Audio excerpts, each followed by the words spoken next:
मैं डॉक्टर अमित भटनागर पंतनगर कृषि विश्वविद्यालय में सस्य विज्ञान विभाग में प्राध्यापक के पद पर कार्यरत हूँ। इस चैनल के माध्यम से मेरा प्रयास है किसानों तक सही जानकारी पहुंचे ताकि उसका लाभ वो खेती में ले सकें। आज जो बात करना चाहता हूँ वो है सल्फर तत्व की। ये सल्फर आवश्यक पोषक तत्व है और पौधों को इसकी अच्छी खासी जरूरत होती है।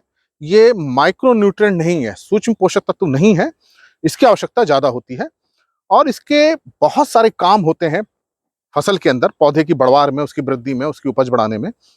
और जो सल्फर है उसके जो उर्वरक हैं, जो सल्फेट वाले उर्वरक होते हैं, जो सल्फर से सल्फेट में होते हैं, उनका रिस्पॉन्स बहुत जल्दी आता है क्योंकि जो पौधा सल्फर को लेता है वो सल्फेट के रूप में लेता है।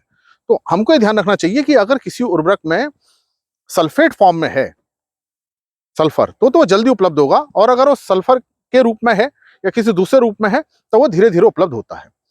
तो अगर वो सल्फर के रूप में है, सल्फेट में नहीं है, तो हमें बुआई से 10, 15, 20 दिन पहले डाल देना चाहिए ताकि धीरे धीरे धीरे वो सल्फेट में बदल जाए, क्योंकि इसको सूक्ष्म जीव बदलते हैं और वो पौधों को उपलब्ध हो जाए।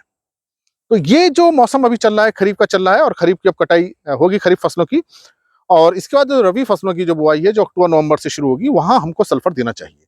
अगर आपने खरीफ की जो फसलें बोई हैं जून जुलाई, उसमें जैसे मक्का बोई होगी या धान बोया होगा या सोयाबीन ली होगी, अगर उसमें आपने सल्फर दिया है तो ठीक है। अगर नहीं दिया है तो जो रबी की फसलें हैं जो बोएंगे, आप गेहूं बोएंगे या सरसों बोएंगे, आलू बोएंगे, मटर बोएंगे, इसमें सल्फर देना जरूरी है। अब ये जो जाड़े वाली फसलें हैं जिसमें जाड़ा होता है, इससे सल्फर बहुत अच्छा काम करता है। देखिए, सल्फर से अमीनो एसिड्स बनते हैं और अमीनो एसिड से प्रोटीन बनती है, और प्रोटीन नाइट्रोजन से भी बनती है। तो नाइट्रोजन को प्रोटीन बनाने में सल्फर बड़ा जरूरी काम करता है। अगर सल्फर की कमी होगी तो नाइट्रोजन अपना काम सही ढंग से नहीं कर पाएगा। अब प्रोटीन नहीं बन पाएगी तो पौधे के अंदर पूरा काम नहीं हो पाएगा। ये तो बड़ा इंपॉर्टेंट काम है सल्फर का।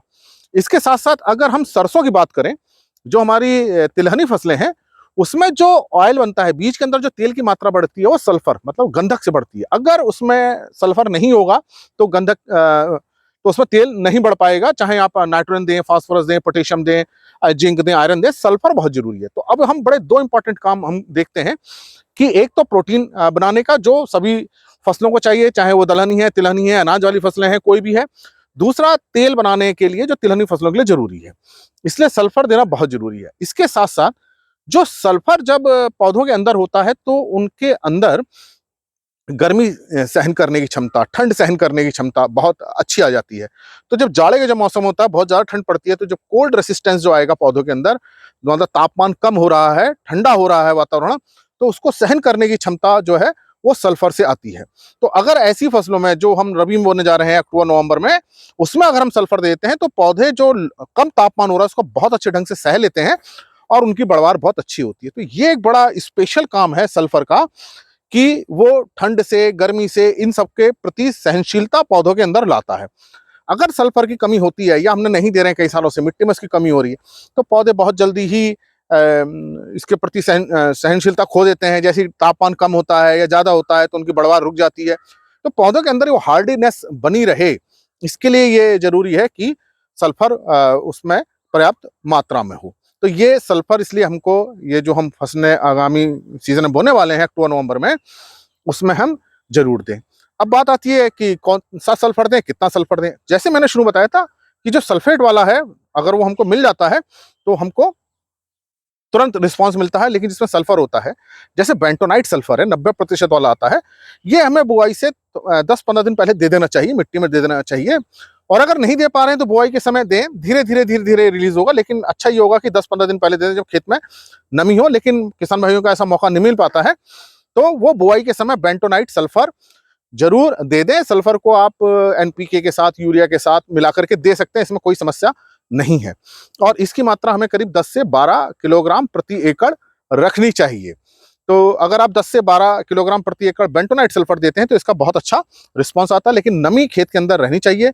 और जैसे मैंने आपको बताया कि ये चूंकि इसमें सल्फर फॉर्म में है, सल्फेट बदलने में समय लगता है। अगर बुआई से 10-15 दिन पहले देते हैं तो अच्छी बात है। अगर नहीं दे पाते हैं तो बुआई के समय एनपीके के साथ या यूरिया के साथ मिला करके या डीएपी के साथ मिला के आप इसको दे सकते हैं। तो ये मैंने आपको बताया बेंटोनाइट सल्फर है, 10 से 12 किलोग्राम प्रति एकड़ पर्याप्त रहता है। अगर आप सरसों बो रहे हैं जिसमें तेल हमें चाहिए, तो उसमें आप थोड़ा सा 15 किलोग्राम प्रति एकड़ इसकी मात्रा कर लीजिए, क्योंकि ऐसी फसलों को सल्फर की आवश्यकता ज्यादा होती है।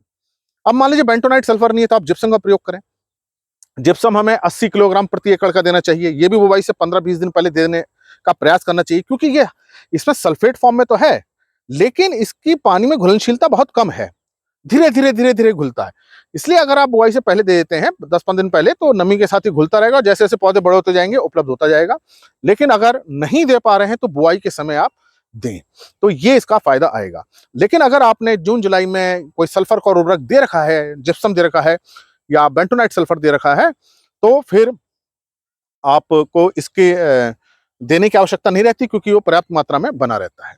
इसके साथ-साथ देखिए, जो एसएसपी हमारी खाद है, सिंगल सुपर फास्फेट, उसमें भी 11% मात्रा में सल्फर होता है। तो अगर आप एसएसपी का प्रयोग कर रहे हैं, सिंगल सुपर फास्फेट का, फिर आपको बाहर से कोई दूसरा सल्फर देने की आवश्यकता नहीं है, क्योंकि इसका सल्फर पर्याप्त है।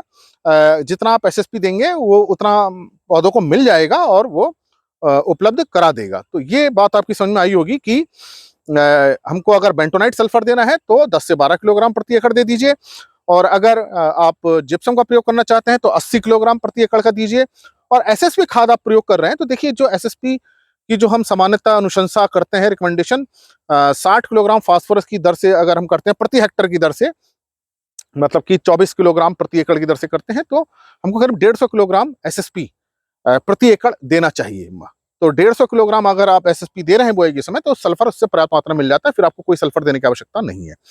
तो इसलिए शुरू से ही हम अपना फर्टिलाइजर मैनेजमेंट प्लान बना करके रखें कि आने वाले समय में अक्टूबर-नवंबर में जब हम फसल को बोएंगे तो हमको सल्फर देना है, तो उस हिसाब से कौन सा उर्वरक उपलब्ध रहेगा, मात्रा मैंने आपको बताई है, वो जरूर दें। आप देखेंगे कि ठंड में इसका बहुत अच्छा रिस्पॉन्स आएगा। जैसे मैंने आपको बताया, प्रोटीन तो बनाता है, तेल बनाता है, पौधों के अंदर तापमान को सहन करने की क्षमता, इसके साथ साथ पौधों में अगर पानी की कमी होती है तो उसको भी सहन करने की क्षमता ये पौधों के अंदर लाता है। एक तरह के पौधों के अंदर प्रतिरोधकता लाता है। चाहे मौसम ठंडा हो जाए या गर्म हो जाए, पानी की कमी हो जाए, पौधों में सहनशीलता लाता है, जिससे पौधों की बढ़वार बनी रहती है और उसकी उपज अच्छी मिलती है। तो आशा मेरी बात समझ में आई होगी कि सल्फर का प्रयोग हमें क्यों करना चाहिए और कितना हम करें, और कौन सा उर्वरक हमें देना चाहिए। इसी प्रकार लेक्चर्स को देखने के लिए आप कृषि किसान प्लेलिस्ट देखिए, और भी बहुत सारे लेक्चर्स हैं प्लेलिस्ट में, उनको भी देख सकते हैं। और अगर चैनल सब्सक्राइब नहीं किया है तो सब्सक्राइब कीजिए। धन्यवाद।